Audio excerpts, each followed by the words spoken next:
আমাদের এই অবস্থান কর্মসূচি থাকবে এবং বাগেরহাটবাসীর দাবি আপনারা ইতিমধ্যে জেনেছেন যে আমরা রিট করেছিলাম, রিটের রুল দিয়েছেন 10 দিনের। আশা করি পূজার ছুটির পরে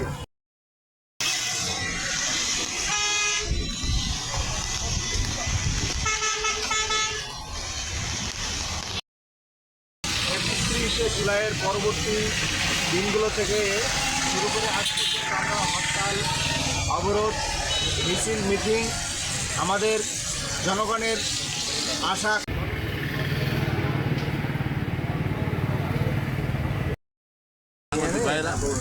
আপনারা দেখছেন এই প্রচণ্ড ঝড় বৃষ্টি উপেক্ষা করেও আমাদের কাছে দিয়ে